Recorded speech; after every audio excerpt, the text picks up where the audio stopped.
The world's most popular chemical spray, known as Roundup, has been found in 18 dog and cat foods that were just recently tested in Cornell. Is it safe, not safe, and what should you be doing for your dogs and cats?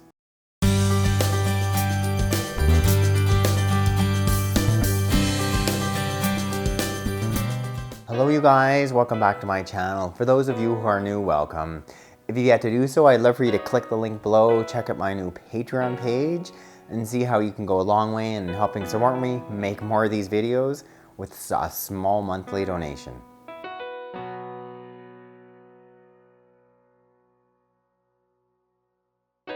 So this study at Cornell focused on dog and cat foods, and just because there's been very little research done on glyphosate, or else known as Roundup, and its effect on our animals, on our dogs and cats, and also the food supply. They tested 18 dog and cat foods, found Roundup present in all of them. But the authors conclude that it was well below the safe acceptable limits. I'm like, really? Like, what's really safe? Like, does anybody want any herbicide in their food? I don't want it in mine, don't want it in my kids, definitely don't want it in my dogs and cats.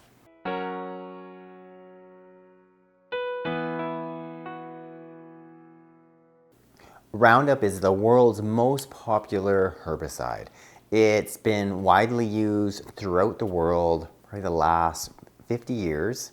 Originally sort of came on scene in the mid-70s.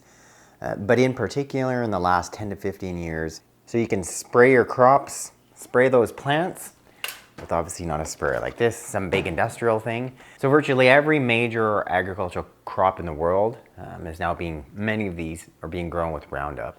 They've been designed to be called genetically modified or GMO foods, things such as wheat, corn, soy, meaning you can spray this Roundup on these plants.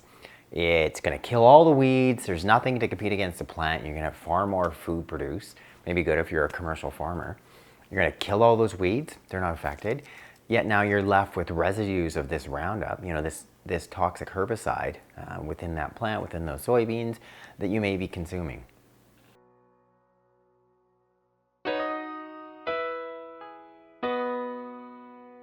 Also that your dog may be consuming, or your cat. So how do you know? What's in this kibble? Is there Roundup? Potentially. Is there some wheat in it? Think so. Could some of that wheat, is likely some of that wheat, genetically modified? Likely. Was some of it probably sprayed with Roundup? Yes. And so, what's safe? What's not safe? What should you be doing?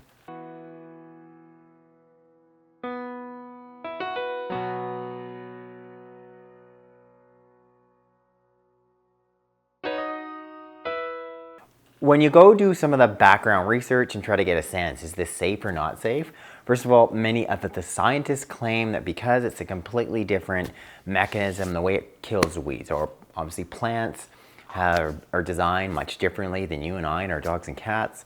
They have some different enzymatic processes. That's how Roundup works. It targets a specific system in the plant that apparently we don't contain. Yet, as you all know, we're pretty complex, so is our dogs and cats. Lots of other things going on. You got billions of bacteria in your intestinal tract, responsible for a primary part of your immune system. Do you not think perhaps they're affected by some of these herbicides, such as Roundup? Likely yes. There are some studies now out linking this glyphosate or Roundup to non-Hodgkin's lymphoma, to other degenerative brain diseases, such as Parkinson's disease, many of the other cancers, along with organ dysfunction and autoimmune disease. I'll give you a link to some of those studies. Obviously not everyone agrees with them, but common sense can play a pretty big part. Right? How can we not be putting so many toxins into our systems, into our dog and our cat systems, and not seeing secondary side effects? The example, what I find easiest to give is during my time in veterinary practice, I saw that the lifespan of certain breeds, such as golden retrievers, went down, primarily because the cancer rate in these golden retrievers went up so high. Which leads you to question, why? Why is that happening? And and can I see that in correlation with herbicides such as this? Yeah, I personally can. And knowing that it's even probably magnified because we have our dogs or cats, they're walking on the ground. They're, you know, if there's some of these toxins been sprayed out, say out at the dog walk, they're trying to control weeds. Your dog's walking in, he's gonna lick his paws, and what does he consume? More of this toxin. Hence, you know, the likelihood, if there is gonna be side effects, it's just gone up once again. Tula, what do we do? I mean, really, what do we do, right? So I think the first big thing is just that you guys are aware of it, you know, aware of what's happening, you know, aware of this study, and you're just aware, period, that there's herbicides, there's toxins that our animals are being exposed to in increasing amounts. Secondly, this is a big, huge, prevalent herbicide throughout the world. It's in our food, it's in our pets' foods.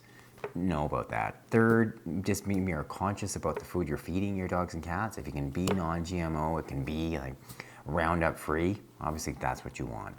Make some of your pet's food at home. Consider feeding some of the food that's also going to be in a raw form if you've yet to try it.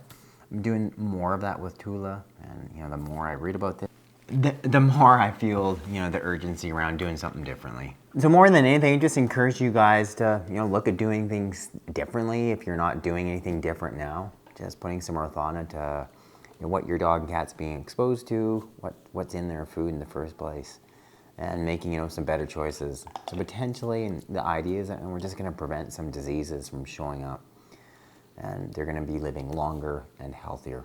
Tula, you are going to get something other than a kibble. Let's find you some meat to eat. Okay, Tula.